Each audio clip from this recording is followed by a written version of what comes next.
In this video, we're going to travel from Nairobi to Sarova Shaba. Along the way, we'll pass through different weather patterns, from the absolute cold and wet to the dry as bone.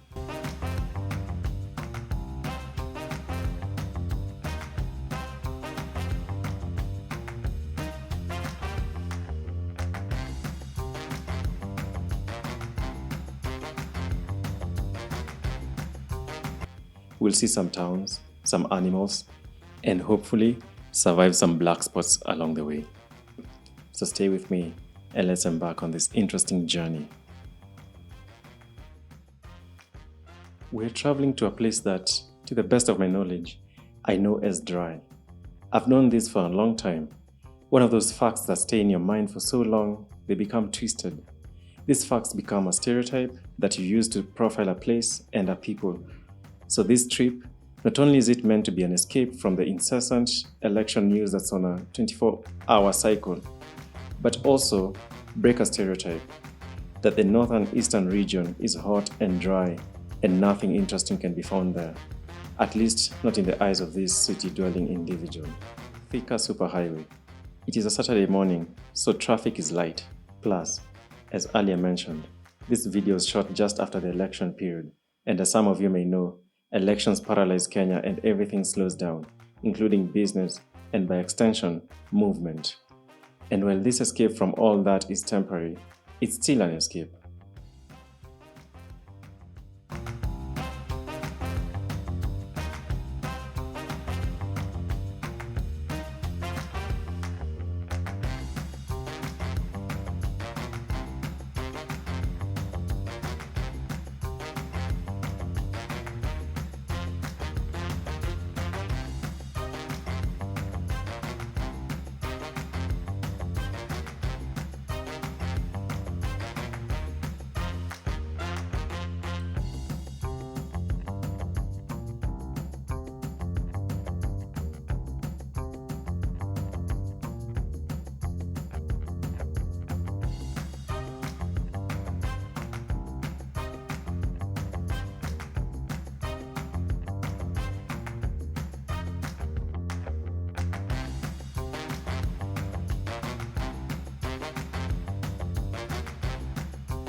We were supposed to use a much longer route that goes around Gilgil and Nyahururu.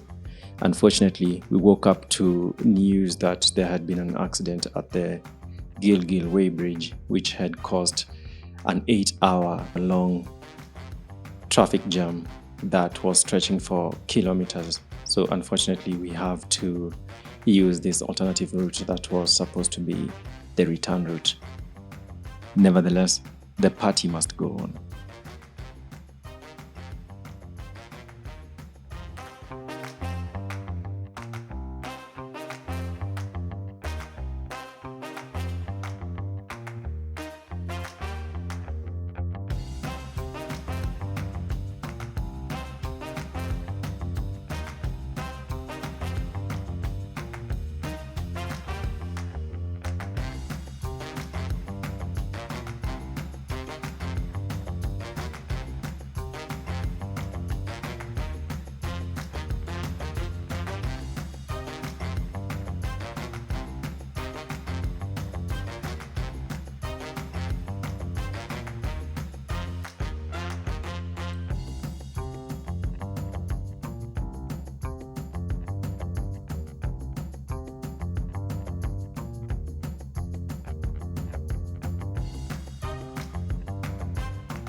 As we approach Nyeri County, we can see the weather changing. It becomes wet, which in our case, having all-terrain tires comes in handy because they are the perfect to handle conditions like this. Karatina, population 20,000, depending on whose home. That's because it's one of the suppliers of fresh produce to the city, and the people are in constant migration, either to or from.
The air feels different here, like the rain has just left, and if you run fast enough, you might catch up to it, like the air in a school hall right after an assembly is dismissed.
In Nanyuki, we make a stop at Jib's restaurant. Because we left so early, we had skipped breakfast and decided to have it on the way. They serve you generous meals and the staff is friendly. The place is also comfortable and I would give them a 5-star.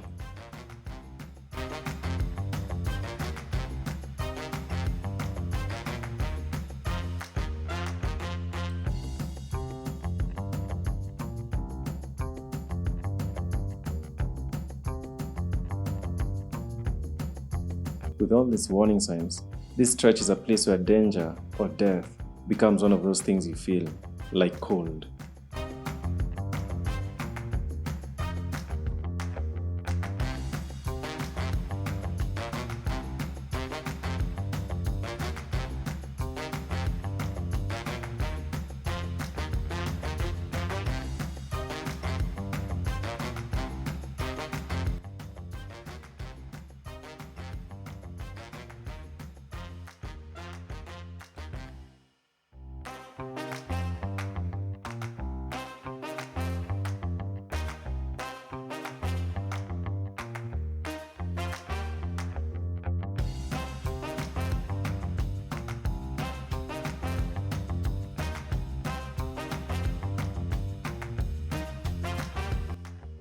That road was so nice, we almost missed a turn there, but we're back on track. Thank goodness for good road design.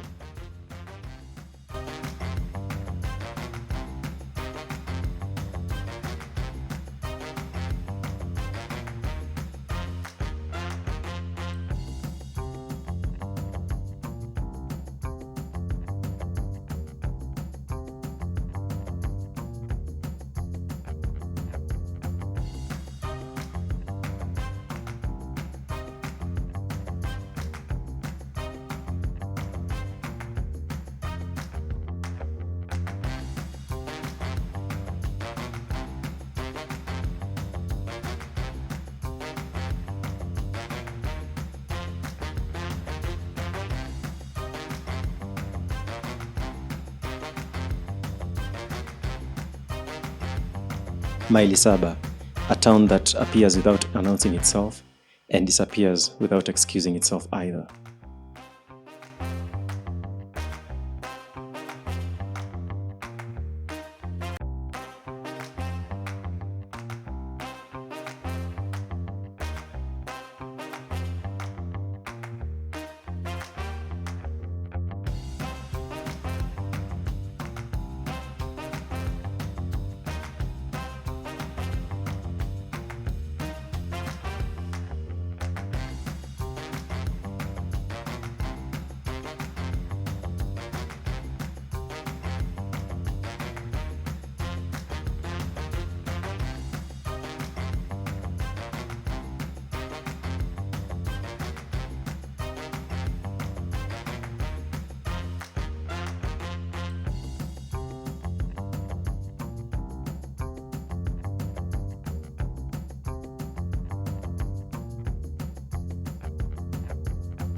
The landscape rolls on for kilometers, for hours, for kilometers per hour, like this.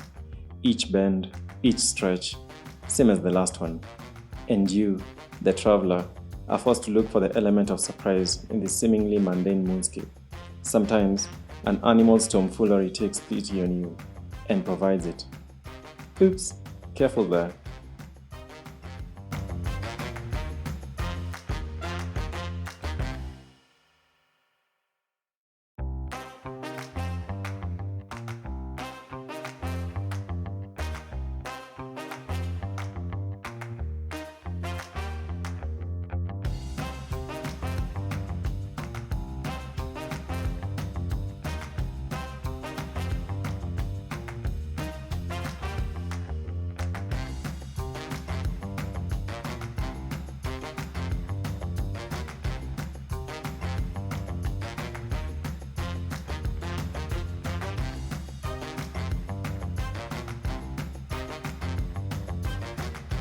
My videography taste had reached a point of diminishing returns by this point, so I'll fast forward to the corrugation road that peels off the highway. You didn't miss anything, as the road looks the same in that stretch between Isiolo and the branch off as it did between Maili Saba and Isiolo. The only change being that it gets gradually drier and hotter. No one moved along the highway, and things held so still and old, like a museum diorama.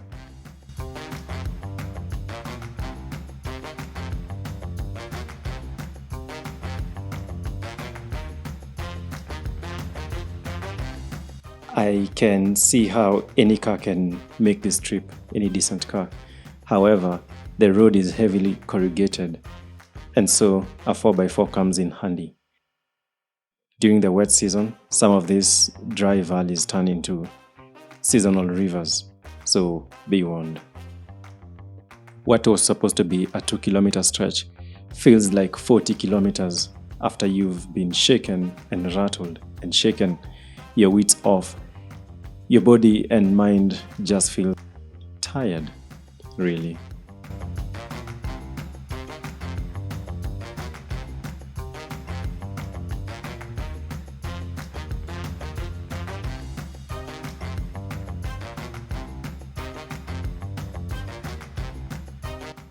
Every now and then, you come across the welcoming party.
The mighty Ewasongiro flows just by the fence.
Time seems to come to a still.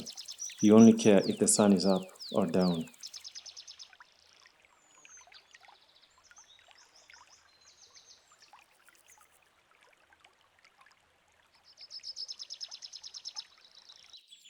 And there it is, the mighty Ewasongiro that flows all the way into the Indian Ocean. It's the dry season at the time we're shooting this. The country, the region, and by large, the whole world was undergoing a bit of an intense drought season, so the water levels are down. But what aside, they also have an amazing pool that's lit at night. All in all, a lovely place that I would highly recommend. And if you're into road trips, quite a good trip too.